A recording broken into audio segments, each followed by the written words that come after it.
I stood in front of my bedroom mirror, carefully applying the finishing touches to my makeup. The invitation to my stepdaughter Victoria's wedding lay on the dresser, its gold embossed letters catching the morning light. After 15 years of marriage to her father, Robert, I'd hoped we'd finally moved past the hostility. But Victoria had made it clear from day one that I would never be more than an unwelcome intruder in their perfect world. "Sarah, have you seen my blue tie?" Robert's voice called from the walk-in closet. I smiled softly, remembering how we'd first met at that small diner where I worked as a waitress. He'd been different then, kind, understanding, and didn't care about social status. But years of influence from his wealthy family and his daughter have slowly changed him. "It's in the left drawer, honey," I replied, smoothing down my navy blue dress. I'd chosen it carefully, elegant but understated, not wanting to draw attention away from the bride. The wedding was being held at the Grand Plaza, one of the most exclusive hotels in the city. Victoria had made sure everyone knew she'd pulled strings to book it, though she had no idea of my connection to the place. As we drove to the hotel, Robert kept glancing at me nervously. "Victoria has a special request," he began hesitantly. "She thinks it would be better if you helped out in the kitchen during the reception." My hands tightened in my lap. "What?" "Just for appearances," he added quickly. "You know how her new in-laws are. Old money, very traditional. She doesn't want them to know about your background." I felt a familiar ache in my chest. 15 years of trying to be the perfect stepmother, of supporting Victoria through college, of attending every important event in her life. And still, I was nothing more than the waitress who had married above her station. "Fine," I said quietly. Robert looked relieved, and I felt another piece of my heart crack. When we arrived at the Grand Plaza, Victoria was already there in her wedding preparation room. She looked stunning in her designer gown, but her beauty was marred by the cruel smile that crossed her face when she saw me. "Oh, good you're here," she said, looking me up and down. "The kitchen staff entrance is through the back. They're short-handed today, so you'll fit right in. It's where you belong anyway, right?" Robert shifted uncomfortably but said nothing. I saw my stepdaughter's friends hiding smirks behind their hands, and the mother of the groom looked at me with barely concealed disdain. "Of course, Victoria," I replied calmly. "Whatever makes your day perfect." As I turned to leave, Victoria called out, "Oh, and Sarah, try not to embarrass us. These people are actually important." I walked through the familiar halls of the Grand Plaza, my heels clicking against the marble floors. If only they knew that the Sarah Chen Hotel Group emblazoned on the hotel's logo wasn't just a coincidence. That the waitress they so looked down upon had built this entire chain from the ground up, starting with a small inheritance from my grandmother and turning it into a hospitality empire. But I had kept my success quiet, wanting my family to love me for who I was, not what I owned. Now, as I pushed open the kitchen doors, I wondered if I had made the right choice. The head chef's eyes widened when he saw me. "Mrs. Chen, we weren't expecting you today." I quickly shook my head, signaling him to stay quiet.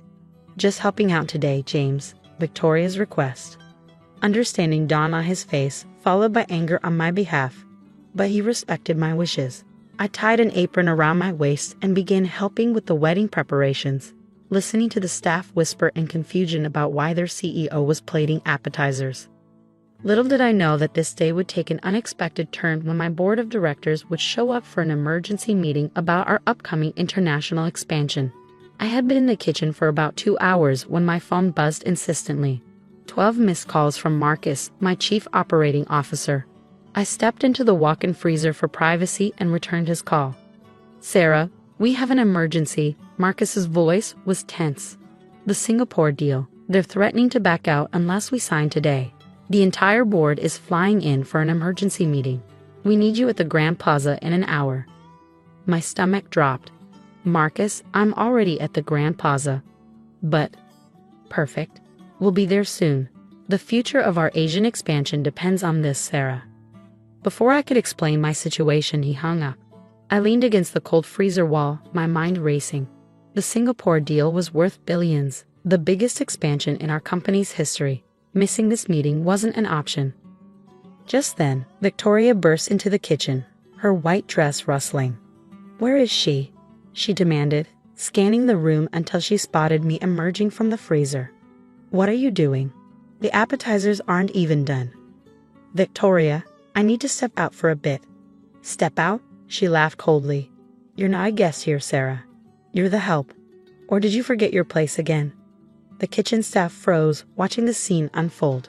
Chef James took a step forward, ready to defend me, but I subtly shook my head. My daughter's right. Robert appeared behind Victoria, looking uncomfortable but firm. Sarah, you agreed to help. These are important people out there. More important than me, I asked quietly. Victoria rolled her eyes. A waitress comparing herself to the Richardsons? They own half of Manhattan. Speaking of which, Mother wants photos with just the real family. You understand, right? The words real family stung more than I cared to admit. 15 years of trying to be a mother to her, and I was still an outsider. The desserts need plating, Victoria added dismissively. Try not to ruin them like you ruined our family photo albums. As they left, I heard Victoria telling her father, I can't believe you married someone so beneath us, Daddy. Thank God the Richardsons don't know. It would ruin everything. I stood there, hands shaking, when my phone buzzed again. The board had arrived early. Through the kitchen windows, I could see them walking through the main entrance, 12 distinguished men and women in business attire, led by Marcus. Suddenly, Victoria's voice rang out from the reception hall. What are all these people doing here? This is a private event. I took a deep breath and untied my apron. It was time. Walking out of the kitchen, I emerged into the reception hall just as Marcus spotted me. Sarah, thank goodness. We need your signature on the Singapore contracts right now. The room fell silent. Victoria's perfectly made-up face contorted in confusion. What are you talking about? She's just the kitchen help. Marcus looked bewildered. Kitchen help? This is Sarah Chen, CEO of the Sarah Chen Hotel Group. She owns the Grand Plaza and our entire international chain. The champagne glass Victoria had been holding slipped from her fingers, shattering on the marble floor. Robert's face had gone completely white. That's impossible, Victoria whispered. She's just a waitress. She's nothing. Mrs. Chen, one of the board members stepped forward. We have the contracts ready. Shall we use your private boardroom upstairs? Before I could respond, the mother of the groom, Mrs. Richardson, pushed through the crowd. Sarah Chen? The Sarah Chen. Our family has been trying to partner with your hotel group for years. Victoria swayed on her feet, looking like she might faint. Her perfect wedding was turning into something very different than what she planned. I straightened my shoulders and smiled professionally. We should move this to the boardroom. We wouldn't want to disturb the wedding any further. I turned to Victoria, whose mascara was starting to run. Don't worry, stepdaughter. The kitchen staff knows exactly what to do. After all, that's where I belong, right? As I walked away with the board, I heard Victoria's sobs behind me. 15 years of hiding my success, of trying to earn their love through humility, had just come to an explosive end. The next 2 hours passed in a blur of contracts, signatures, and handshakes. The Singapore deal was secured. Our hotel chain would expand across Asia, adding 20 new luxury properties to our portfolio. Under normal circumstances, I would have been ecstatic. Instead, my mind kept drifting to the chaos I'd left behind in the reception hall. When the board members finally filed out, Marcus lingered behind. Sarah, why didn't you tell them? He'd been my right hand for 10 years, watching me build this empire while maintaining my simple facade at home. I wanted them to love me for me, I said softly, gathering the signed contracts. Not for my money or success. Stupid, right? Marcus shook his head. You're the least stupid person I know. You built a billion-dollar company from nothing, but maybe it's time to stop hiding your light. As if on cue, there was a knock at the boardroom door. Robert stood there, looking more uncertain than I'd ever seen him. His blue tie, the one I helped him find this morning, was askew. Can we talk? He asked quietly. Marcus squeezed my shoulder supportively and left us alone. Robert remained by the door, as if afraid to come closer. 15 years, he finally said. All this time? Yes. Why didn't you tell me? I laughed humorlessly. When should I have told you, Robert? When Victoria was calling me a gold digger at our wedding. When your family was spreading rumors that I was only after your money. Or maybe during all those dinner parties where I was conveniently uninvited because I wasn't sophisticated enough. I should have defended you, he admitted, finally moving to sit across from me. I was a coward. Yes, you were. The silence stretched between us, heavy with 15 years of unspoken words. The diner where we met, he said suddenly. You weren't really working there, were you?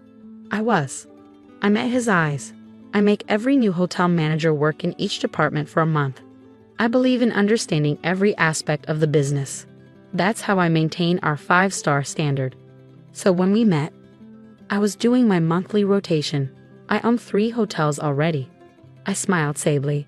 You were the first person in years who treated me like a normal human being, not as someone to impress or exploit. I fell in love with that man. Robert buried his face in his hands. What happened to that man? He let his daughter and his social circle convince him that status was everything. That love wasn't enough. Just then, another knock interrupted us. Victoria stood in the doorway, her mascara streaked down her cheeks, her perfect wedding makeup ruined. The Richardsons left, she said, her voice small. They said they couldn't be associated with someone who would humiliate the CEO of the largest luxury hotel chain in the country. Isn't that ironic? I couldn't help but say, now you're the one who's not good enough for them. Victoria flinched as if I'd slapped her. I didn't know. No, you didn't. You never tried to know me. You were so convinced I was beneath you that you never bothered to see who I really was. I'm sorry, she whispered. Are you sorry for what you did, or sorry because you discovered I'm rich? She had no answer for that. I stood up, smoothing down my navy blue dress, the same dress I'd been so careful to choose this morning, not wanting to overshadow the bride. What a lifetime ago that seemed.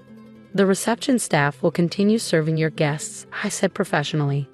The wedding cake will be brought out at 6. I designed it myself last week when I was doing quality checks in our pastry kitchen. I hope you like it. Consider it my final attempt at being a mother to you. As I walked past them toward the door, Robert called out, Where are you going? I turned back one last time, to my penthouse suite upstairs. I own that too, by the way. I just never told you because you both seemed so proud of your 3-bedroom condo. The door closed behind me with a soft click, leaving them to face the ruins of the perfect family image they tried so hard to maintain. The next morning, I stood at the floor-to-ceiling windows of my penthouse suite, watching the sunrise over the city. My phone had been buzzing nonstop, messages from Robert, tearful voicemails from Victoria, and surprisingly, several party invitations from the Richardsons. Amazing how quickly people change when they discover you're one of the wealthiest women in the country. A gentle knock at my door interrupted my thoughts. I opened it to find Chef James holding a breakfast tray. I thought you might need this, Mrs. Chen, he smiled kindly. Your usual blueberry pancakes and green tea. Thank you, James. I welcomed him in. And thank you for yesterday, for keeping my secret all these years. We all would have done anything for you, he said, setting down the tray. Every employee in this hotel would. You're not just our boss, you care about us. That's why we serve nothing but excellence. Although he added with a twinkle in his eye, watching you plate appetizers yesterday was quite something. We shared a laugh, but it was interrupted by another knock. Through the security camera feed, I could see Robert and Victoria outside my door. James squeezed my shoulder. Would you like me to ask security to escort them out? I shook my head. No, it's time to face this. When I opened the door, they looked terrible, still in their clothes from yesterday, with dark circles under their eyes. Victoria's wedding dress was wrinkled, her carefully styled hair a mess. Can we come in? Robert asked hesitantly. I stepped aside, letting them enter. Their eyes widened as they took in the luxurious penthouse. The crystal chandeliers, the antique furniture, the priceless art on the walls. You've lived here all along, Victoria whispered. I stay here when I need to work late, I replied. Our home was always with you and your father. At least I thought it was. Victoria burst into tears. I've been horrible to you. All these years, I was so cruel, so judgmental. And you still tried to be a mother to me. I did. The birthday parties you organize, the college recommendation letters, the internship you helped me get. Her eyes widened. Wait, did you own that company too? No, I smiled slightly. But the CEO owed me a favor. I asked her to treat you like any other intern, no special treatment. You actually did well there. Why? She asked, her voice breaking. Why did you do all that for me when I treated you so terribly? Because that's what mothers do, I said simply. They put their children first, even when those children aren't technically theirs, even when those children reject them at every turn. Robert stepped forward. I know we don't deserve it, but please, give us a chance to make this right, to be the family you always tried to make us. I looked at them both, my husband who had lost his way, my stepdaughter who had finally seen past her prejudices. 15 years of pain and rejection warred with 15 years of love and hope. It won't be easy, I warned them. Trust, once broken, takes time to rebuild. We have time, Victoria said earnestly. And this time, I want to know you. The real you. Not just as my stepmother, but as the amazing woman you are. And I want to be the man you fell in love with again, Robert added. The one who didn't care about status or wealth. I was quiet for a long moment, thinking about second chances and forgiveness.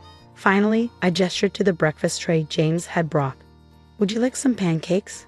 They're the same ones I used to make for you every Sunday, Victoria. Before you decided you were too good to eat breakfast with the help. Victoria gave a watery laugh. I'd love some. As we sat down to share breakfast, watching the sun rise over the city I'd built, I realized that sometimes the greatest wealth isn't in what you own, but in having the courage to be who you truly are. And maybe, just maybe, it wasn't too late for us to become a real family, one built on love and understanding rather than status and appearances.